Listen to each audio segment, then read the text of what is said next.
Blah, blah, blah, blah. Hi there, hello. Here's a situation I'm sure we've all been a part of from time to time. You're standing around, you're being a person, talking to your friend about normal things. God, I frickin' love waffles. Yeah, I have to agree, waffles are tight.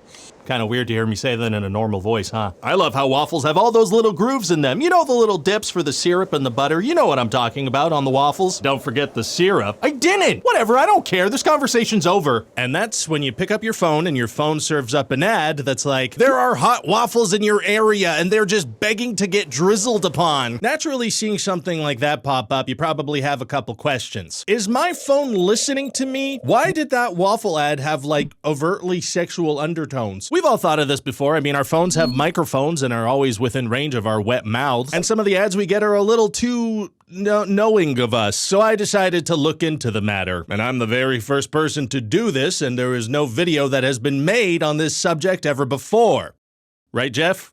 We Googled this? What the hell is Google? Never mind, it's probably fine. Oh yeah, I hit my head pretty hard recently and I'm starting to be scared. Probably fine too. Hey, are you supposed to drool? I don't know, Google it. Anyway, I decided to look into the phone matter because I always kind of felt like my phone was listening to me. I mean, for example, I have a daughter and another one on the way, like in a pregnancy way, not at an Uber or something. And recently my phone keeps being like, hey, here's a thing about introducing a toddler to a baby so that they don't eventually form a mutiny against you. So this thing's like definitely listening to me. I was just talking about how I do not want a two-daughter mutiny forming against me. But here's the twist. Based on my research and Geoff's, who I'll have to re-explain Google to one day, it's apparently not listening to me. Ooh. Well, it is technically, because if I say Siri and then ask it to do something, it hears that and then does something that's, you know, not even close to what I asked it to do, but it listened. Results for $2 mutant tree. So obviously what I mean when I ask, is my phone listening to me, is my phone listening to me and then serving me ads based on what it listens to me saying with its dirty little stinky robot ears. Clean your ears! Apparently though, there's basically no evidence that your phone is secretly listening to you talk about waffles to show you spicy waffle ads. That's from this research paper, which granted is from 2018, which was about 7,000 years ago, but there are also laws in place around the world to stop this stuff. In the States, there's a law called the Federal Wiretap Act that makes it illegal to accidentally record all the bystanders in your phone's vicinity without their consent. And we know how much the US government cares about following laws. Stay out of politics. Oh my God. It's okay, I still love you.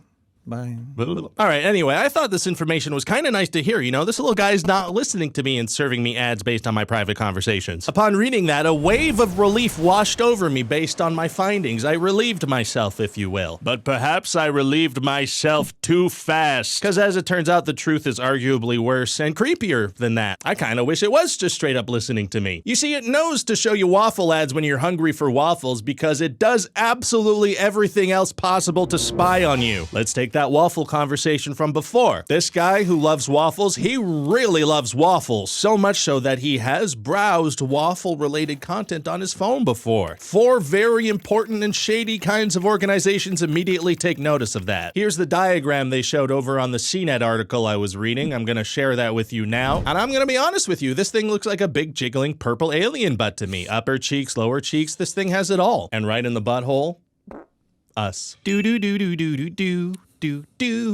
I'm proud of you, son.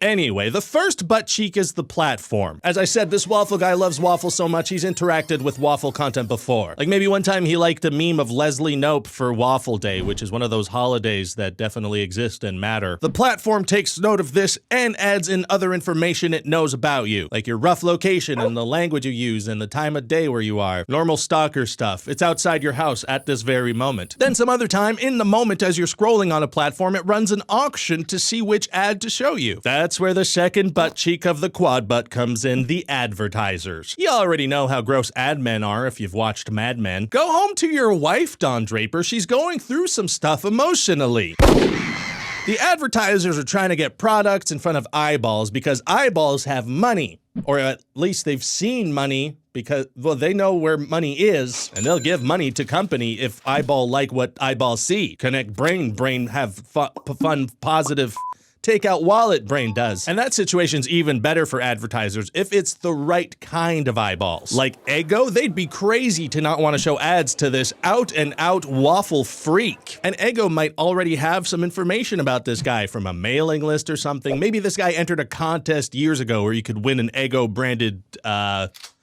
gun? That's probably not a contest they ran. Not all advertisers come to the creepy table with a creepy list, but some do. And you may be thinking, well, Ryan, if you gave your info to a waffle company, you shouldn't be surprised to see waffle ads. And that is fair enough, but it gets creepier. And also, maybe I just wanted a waffle newsletter from time to time, not waffle ads everywhere. Leave me alone, shut up. See, advertisers can give whatever info they may or may not have over to the platforms, who then process it into digital fingerprints to try and match it to people on their side of things. So they can be like, hey, this waffle guy from the newsletter list, he's 40 years old and he likes fishing and cars and commenting wow under pictures of AI women, as if that's not an insane thing to do. And then sometimes advertisers get help from Buttcheek 3, identity providers. And I know we're already past the normal amount of butt cheeks, which is 2, but to reiterate, this is an alien butt we're talking about, and who are we to say how cheeked it is?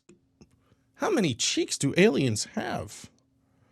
I need a science documentary, like a documentary crew to follow me around, because I often ask hard-hitting questions like that. How cheeked are aliens? Anyway, what identity providers do is they name babies at hospitals as soon as they're born. Now, okay, that's what it sounds like they do. What they actually do to help the other butt cheeks match these digital records together without actually putting your name on it, because that's not legal, is they just get around that by using vague identifying information like your email address and your phone number, just really vague stuff like that. File this under stuff that's still legal because politicians are too old to understand anything more advanced than a plasma screen TV. And finally, butt cheek number 4. The king butt cheek, as it's known in the D&D campaign I'm writing about this. Data brokers. Maybe that deserves a Saturday Night Live style intro. Data brokers. Rest in peace, Don Pardo. Data brokers, these are the sons of a gun, let me tell you. The real pieces of work in this whole deal. Eva Galperin, which maybe I'm saying correctly, is the director of cybersecurity at the Electronic Frontier Foundation, and she says it best. The unsettling feeling that your device is spying on you is real. But the culprit isn't a secret microphone, it's the data broker industry. Data brokers, quote, buy, scrape, and package information about you. And then they ship ready-made audiences to advertisers like people who visited auto lots or recent home improvement shoppers. So the next time you feel like your phone is spying on you, don't worry, it's not your phone. That'd be messed up. No, it's an entire industry scraping all the legal gray area information they can about you and packaging that for the highest bidder, knowing you better than you know yourself. But at least it's sort of a passive thing, right? They're just getting some data in the forms of ones and zeros to see what our interests are, right? It's not like this study found that some apps record and upload screenshots and screen recordings without informing us or asking permission, right? If that sounded like a really ham-fisted way of setting up the fact that the opposite is true, you were correct. I was doing the comedy thing where the thing I say is not the thing that then is. The oldest trick in the book. Oh, and also, remember the title of the video and the major question we're asking? Is my phone listening to me? Well, the answer is still yes and also no, but also that it's maybe listening to stuff nearby you. In that same study, they found that, quote, some apps passively listened for inaudible ultrasonic audio beacons. Those ultrasonic sounds are actually attached to certain TV shows. So these apps are watching TV with us, which I mean, that's kind of wholesome. I thought I was watching Michael Rappaport eat like a child all by myself. Okay, so our phones are listening to some ultrasonic audio beacons. That's robots talking to each other, and I can live with that. At least it's not actual people listening to our private stuff, right? Aha, except I did the reverse comedy thing again where I lie a little bit and then I reveal that it was a lie. See, back in 2019, it came out that when people entered voice commands for Siri, Apple contractors sometimes would listen to those commands like human people would. And I do not mean human people would in the sense of like Pinocchio. I mean like human beings would listen to recordings and they would regularly hear stuff like confidential medical information, some drug deals, and recordings of consenting adults doing, you know, the adult thing that, you know what I'm talking about.